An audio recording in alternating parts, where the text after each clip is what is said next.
করে যাওয়ার পর এই লোকদেরকে তিনি রেখে গিয়েছেন ইসলামের মুসলমানগণের মূল ধারার মুসলমানেরা কোন নিয়মে দুনিয়াতে জীবন যাপন করবে এই লোকদেরকে এই সমস্ত শিক্ষা দান করে হুজুর পাক চলে গিয়েছেন।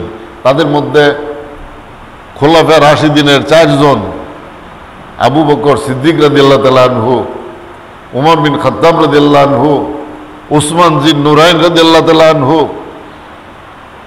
আলী ইবনে আবি তালেব রাদিয়াল্লাহু তাআলা আনহু, তারা মানুষদেরকে শরীয়ত ব্যবস্থা পালনের শিক্ষা দান করতেছেন এবং শরীয়ত ব্যবস্থা প্রতিষ্ঠা রাখার কার্যক্রম তারা চালু রেখেছেন এই পৃথিবীর মধ্যে।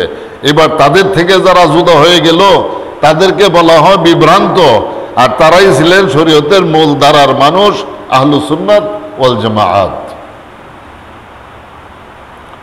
আবু বকর সিদ্দিক রাদিয়াল্লাহু তাআলা আনহুর যুগ আসলো, বিচার ফয়সালার জন্য তিনি ইবনে মাসউদ রাদিয়াল্লাহু তাআলা আনহুকে নিযুক্ত করলেন, কোরআন শরীফ শিক্ষা দেওয়ার জন্য ইবনে আব্বাস রাদিয়াল্লাহু তাআলা আনহুকে তিনি নিযুক্ত করলেন, সাহাবায়ে কেরামের মধ্যে মুহাদ্দিসগণকে হাদিস শরীফ শিক্ষা দেওয়ার জন্য মোতায়েন করলেন। এইভাবে শরীয়ত ব্যবস্থা চলল। একদল লোক আবু বকর সিদ্দিক রাদিয়াল্লাহু আনহুর হুকুম পালন করতে রাজি না, তার হুকুম আমার হুজুর পাক সাল্লাল্লাহু আলাইহি ওয়াসাল্লামের হুকুম মোতাবেক যাকাত দিতে হবে। ওই লোকেরা নৌ মুসলিম যারা, মানে নতুন মুসলমান, কথাটা বুঝছেন না? আমার হুজুর পাক দুনিয়া থেকে বিদায় নেওয়ার 15 দিন আগে কালেমা পড়লো, 6 মাস আগে কালেমা পড়লো, 1 বছর আগে কালেমা পড়লো, এদেরকে নতুন মুসলিম বলা হয়। এরা তো শরীয়তের সব মাসালা জানে না। জানে কি? তারা যাকাত দিতে অস্বীকার করলো, শরীয়তের মূল ধারা থেকে ওরা বের হয়ে গেল যারা যাকাত দিতে অস্বীকার করেছে। আবু বকর সিদ্দিক রাদিয়াল্লাহু তাআলা আনহু এদের বিরুদ্ধে যুদ্ধের ঘোষণা দিলেন। কিছু লোককে তিনি ধ্বংস করে দিলেন, আর কিছু লোক তওবা করে আরেকবার মূল ধারার মধ্যে শামিল হয়ে গিয়েছেন। উমর বিন খাত্তাব রাদিয়াল্লাহু আনহুর অবস্থাও ঠিক ওরকমই, তিনিও শাহাদত লাভ করতে হয়েছে, স্বাভাবিক ইন্তেকাল হয়েছিল আবু বকর সিদ্দিক রাদিয়াল্লাহু তাআলা আনহুর। এরপর খলিফা উসমান রাদিয়াল্লাহু তাআলা আনহু মূল ধারার নেতৃত্ব দিতেছিলেন আহলুস সুন্নাত ওয়াল জামাআতের, নবী মুহাম্মদ সাল্লাল্লাহু তাআলা আলাইহি ওয়া সাল্লামের জামাতের নেতৃত্ব দান করতেছিলেন। মিশরের কিছু লোক তার নেতৃত্বকে মানতে রাজি না, এরা এই শরীয়তের মূল ধারা থেকে বের হয়ে গেল, উসমান রাদিয়াল্লাহু তাআলা আনহুর বিরোধিতা শুরু করলো। আর আমার হুজুর পাক সাল্লাল্লাহু তাআলা আলাইহি সাল্লাম কয়, আলাইকুম বিসুন্নতি ওয়া সুন্নাতিল খুলাফাইল মাহদিয়িন রাশিদিন তামাসসাকু বিহা, এই দুটোকে তোমরা খুব শক্ত করে ধরো। আমি আমার সুন্নত, খোলাফায়ে রাশিদিনের সুন্নত তোমাদের উপরে ওয়াজিব করে দিলাম। সুবহানাল্লাহ বলেন। আল্লাহুম্মা সাল্লি আলা সাইয়্যিদিনা মাওলানা মুহাম্মাদ ওয়া আলা আলি সাইয়্যিদিনা মাওলানা মুহাম্মাদ। আল্লাহুম্মা সাল্লি মাওলানা মুহাম্মাদ ওয়া আলা আলি সাইয়্যিদিনা মাওলানা। তাহলে খলিফা উসমান রাদিয়াল্লাহু তাআলা আনহু কি খোলাফায়ে রাশিদিনের একজন? ঠিক কইলাম না ভুল কইলাম? তিনি যদি খোলাফায়ে রাশিদিন হয়ে থাকেন আল্লাহ রাসূল পাকের হাদিস মোতাবেক, তাহলে তার সুন্নত আমাদের জন্য পালন করা কি মুস্তাহাব? ওয়াজিব। ওয়াজিব আর ফরজ এক কথাই। উসমান রাদিয়াল্লাহু আনহুর সুন্নতকে পালন করতে হবে। তিনি এই পবিত্র কোরআন শরীফ, বর্তমানে যেটা পৃথিবীর মধ্যে প্রচলিত, এই কোরআন শরীফকে তিনি সংরক্ষণ করেছেন। এই উসমান রাদিয়াল্লাহু আনহুর সংরক্ষিত কোরআন কিয়ামত পর্যন্ত পৃথিবীর মধ্যে চলবে।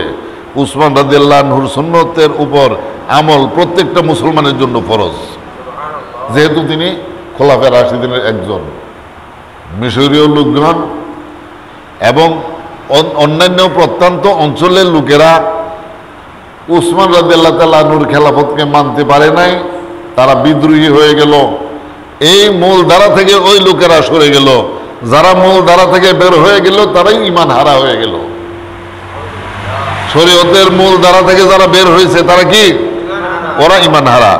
খলিফা উসমানের বিরোধিতা করলো, খলিফা উসমান রাদিয়াল্লাহু তাআলা আনহুকে তারা হত্যা করে ফেললো। ইন্না লিল্লাহি ওয়া ইন্না ইলাইহি রাজিউন। মূল ধারার মধ্যে খলিফা উসমান রাদিয়াল্লাহু তাআলা আনহু ছিলেন। সাইয়েদনা ইমাম মাওলা আলী আলাইহিস সালাম এইবার মূল ধারার নেতৃত্বে আসলেন। একদল মানুষ মাওলা আলীর বিরোধিতা করলো। মাওলা আলী ওই সকল লোকদেরকে নিজের দল থেকে পাছায় লাথি মেরে বের করে দিয়েছিলেন, যাদেরকে খারেজি বলা হয়। এখনো পর্যন্ত ওই খারেজিদের চেলা, তাদের প্রেতাত্মা এখনো পর্যন্ত পৃথিবীর মধ্যে বিরাজমান, যারা আল্লাহর ওলির মাজার ভাঙতে পারে।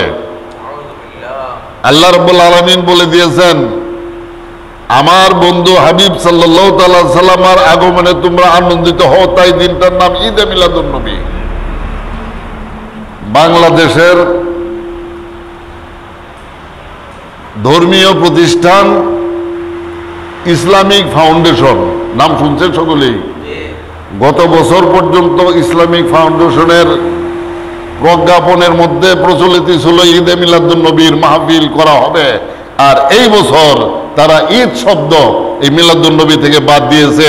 বোঝা গেল এরা ওই খারিজিদের অনুসারী, যারা ইসলামিক ফাউন্ডেশন পরিচালিত করে তারা কারা? ওই খারিজিরা, মাওলা আলী আলাইহিস সালাম যাদেরকে নিজ দল থেকে বের করে দিয়েছিলেন। এর বিরুদ্ধে প্রত্যেকটা মুমিন লোক সোচ্চার হতে হবে। আল্লাহ রাব্বুল আলামিন বলে দিয়েছেন, ফালইফরাহু, তোমরা আনন্দ করো, লাঠি খেলার ব্যবস্থা করো, মহিলারা রং লাগাও। এই মিলাদুন নবীর দিন যে কোনোভাবে পারো একটা বড় সিন্নির আয়োজন করো, এলাকার গরিব মিসকিনদেরকে খাওয়ানোর ব্যবস্থা করো, হাজার হাজার টাকা তোমরা দান করো এই রাসূল পাক সাল্লাল্লাহু তাআলা আলাইহি সাল্লামের আগমনের আনন্দে। সুবহানাল্লাহ বলেন। আল্লাহ রাসূল পাক সাল্লাল্লাহু তাআলা আলাইহি সাল্লামের আগমনের আনন্দে যদি আপনি একটা টাকা খরচ করেন, হয়তোবা আপনার এই টাকাটাই আপনার জন্য মুক্তির ব্যবস্থা হইতে হবে। খারিজিদেরকে সাইয়েদনা ইমাম মাওলা আলী আলাইহিস সালাম নিজ দল থেকে যাদেরকে বের করে দিয়েছিলেন, ওদের প্রেতাত্মা এখনো পৃথিবীর মধ্যে রয়েছে, কিয়ামত পর্যন্ত ওরা থাকবে। আমার নবী মুহাম্মদ সাল্লাল্লাহু তাআলা আলাইহি সাল্লাম ইরশাদ করেছেন যে আমার উম্মত ৭৩ দলে ভাগ হবে, ৭২ দলের উম্মত হবে জাহান্নামী, একটি মাত্র দল ফরিকে নাজিয়া আহলুস সুন্নাত ওয়াল জামাত হবে জান্নাতি ফেরকা, জান্নাতি দল। সাইয়েদনা ইমাম মাওলা আলী আলাইহিস সালাম, সাইয়েদনা ইমাম হুসাইন আলাইহিস সালাম, তারা কি নামাজ পড়তেন কি পড়তেন না? কিভাবে পড়তেন? আমরা যেভাবে পড়ি এইভাবে। আর আমরা নামাজটা শিখলাম কার কাছ থেকে? যাদেরকে আল্লাহ রাসূল পাক পৃথিবীর মধ্যে রেখে গিয়েছিলেন, সাহাবায়ে কেরাম, তাদের কাছ থেকে আমরা নামাজ পেয়েছি, তাদের থেকে আমরা নামাজ শিখেছি। এইবার খারিজিরাও নামাজ পড়ে, পড়ে কি পড়ে না? তো খারিজিদের নামাজ কি আবার অন্যরকম নাকি? খারিজিরাও তাদের মতোই নামাজ পড়ে। আমরা যেমন নামাজের মধ্যে ফাতিহা তেলাওয়াত করি, কোরআন শরীফ তেলাওয়াত করি, রাফেজি খারিজিরাও নামাজের মধ্যে কোরআন শরীফ তেলাওয়াত করে, ফাতিহা তেলাওয়াত করে। আমরা নামাজের মধ্যে রুকু করি, তারাও এটাই করে। আমরা নামাজের মধ্যে সেজদা করি, এরাও নামাজের মধ্যে সেজদা করে। এরপরেও খারিজিদের নামাজ আর আমাদের নামাজ পৃথক। ইজিদের নামাজ মানুষকে কোথায় নিয়ে যাবে? জাহান্নামে। ইজিদ আল্লাহ রাসূল পাকের সাহাবাগণের মতোই নামাজ পড়তেন, এরপরেও তার নামাজ কোথায় নিবে? মানুষকে জাহান্নামে নিয়ে যাবে। ইমাম হুসাইন আলাইহিস সালামের নামাজ আপনাকে কোথায় নিবে? জান্নাতের দিকে আপনাকে নিয়ে যাবে। তাই আপনারা শুধু নামাজ দেখেই ভুলে যাবেন না। আর এজিদিগণের, রাফেজি খারিজিগণের ইমামতকে কখনো আপনারা গ্রহণ করবেন না। সাইয়েদনা ইমাম মাওলা আলী আলাইহিস সালাম খারিজিদেরকে নিজ দল থেকে এইভাবে বের করে দিয়েছেন। নাহরাওয়ানের যুদ্ধে খারিজিদেরকে পৃথিবীতে নেস্তানাবুদ করে ছেড়ে দিয়েছিলেন। হাজার হাজার খারিজিকে তিনি হত্যা করেছেন এই নাহরাওয়ানের যুদ্ধে। অল্প কয়েকটা বেঁচে গিয়েছিল, যাওয়ার পর ওই খারিজিগণ শেষ পর্যন্ত মাওলা আলী আলাইহিস সালামকেই শহীদ করেছে। ইন্না লিল্লাহি ওয়া ইন্না ইলাইহি রাজিউন।